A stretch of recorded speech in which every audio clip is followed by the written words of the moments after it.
So as we know from the last time we looked at this text, when we last saw our hero, Elijah, in the previous chapter of 1 Kings, he was on top of the world.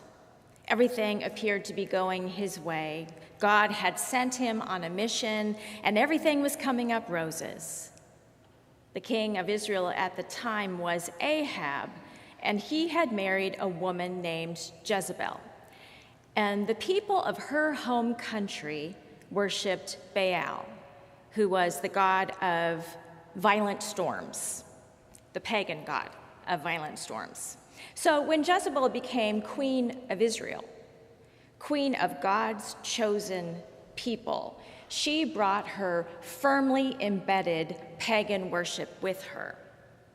Now, the worship of Baal had been a problem for the Israelites for quite a while before she came onto the scene, but her being in that position of power made it that much worse. So God directed Elijah to challenge the king and queen and all of her false prophets to a battle of the bulls. And we talked about that last time. And Elijah did that. He challenged them. He did it confidently and tauntingly. And so Elijah and the false prophets, they each selected a bull to offer as a sacrifice. And then they called upon their respective gods to send fire down from heaven and burn up the bulls. And whoever's deity would cause fire to rain down would win. And there were lots of special effects, lots of shiny tricks, epic failure on the parts of the pagan prophets, an elementary playground mocking on the part of Elijah, and of course God won. And it was such a victory that Elijah must have walked away feeling really pretty good about himself and really on a high. But then immediately after that text, we find a completely different Elijah today. Something had clearly happened to make this previously overconfident Elijah defeated instead. And the text gives us no clue except to say that Queen Jezebel was threatening his life. But what was that really? I mean, Elijah had faced a lot of other tough situations. He had just challenged 850 of Jezebel's prophets to a contest and was the only one to walk away alive. But Jezebel's threat has him so frightened that he runs away. He's desperate, he's depressed, and he's hopeless suddenly. It turns out that his previous victory with the bulls had had very human consequences. And suddenly the benefits of his ministry no longer outweigh the risks. And he has handed in his resignation. He is done. But God isn't done with him, not by a long shot. So Elijah hides in the wilderness. He lays down to die. He's annoyingly prodded repeatedly by an angel telling him to get up and eat or the journey will be too much for him. And Elijah eats, and then he walks for 40 days and 40 nights until he comes to the mountain of God, where God says to him, "Why are you here?" And not unlike when Moses encountered God on that very same mountain, God passes before Elijah from wind to earthquake to fire in increasingly more destructive forces. The elements of nature passed in front of Elijah, which I find really interesting, considering that it was the false god Baal who was supposedly the god of violent storms. So God passed in front of Elijah. And this reminds me of another story of the young shepherd boy David, whose older brothers were paraded one by one in front of the prophet Samuel, who had been sent to anoint a new king for God. And as these impressive, strapping young lads strutted their stuff, Samuel was like, nope, nope, nope, not this one, or this one, or this one. God wanted young David, the least impressive of the sons. Likewise, in our text today, the storms were impressive, one after the other, all of them well qualified to represent God and God's power, and yet God was not in them. God was apparently in the sound of sheer silence, a phrase that is also translated as a gentle whisper in the New International Version and a still small voice in the King James Version. And I say apparently because it actually never says that God was in the sound of silence. However, it clearly says that God was not in the wind, God was not in the earthquake, and God was not in the fire. And since God said he would pass by Elijah, it's implied that he was in the silence. God doesn't always come to us in the way we expect him to. Over and over in the Bible, we see God present, and often it's in the miracles. And the ones we remember are usually the statement makers: parting seas and burning bushes, pillars of fire and smoke, the healing of broken bodies, and even the resurrection from death to life. But seeing God is not always a big budget event. In fact, it's usually not. Often God is simply present, next to us, helping us find peace and joy in the daily journey. God is with us, and that alone is a miracle. And so if we look for God only in the big things, the powerful storms, we will almost surely miss him in the little things, and those are just as important. God comes to us in different ways at different times in our lives, and I think that probably he never comes in the same way twice. Not unlike the literary tool used in the oldest of stories and folklore called shape-shifting, where characters physically change into different forms, God delights in coming to us in ways that keep us on our toes. How has God made himself known to you? Or has God ever felt silent in your life? And when we say this, it means that God is absent from us. That's what we mean when we say God is silent. You pray to God and you listen for a response. And you pray to God and you wait for a response. And nothing.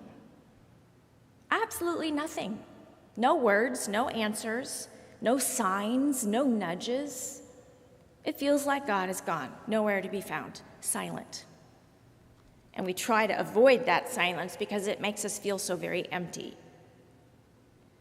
Do you remember as a young child sitting in the classroom at school and the teacher would hold up her hand and ask everyone to be quiet?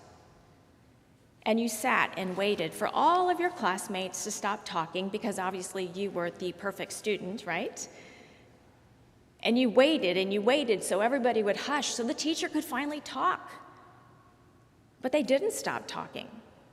And eventually, the kids who had been quiet started shushing their talkative peers and telling them to be quiet.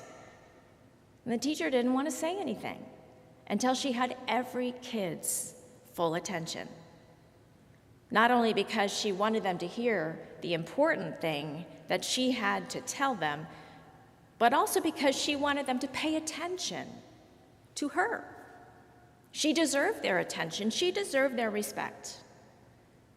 What if it's the same with God?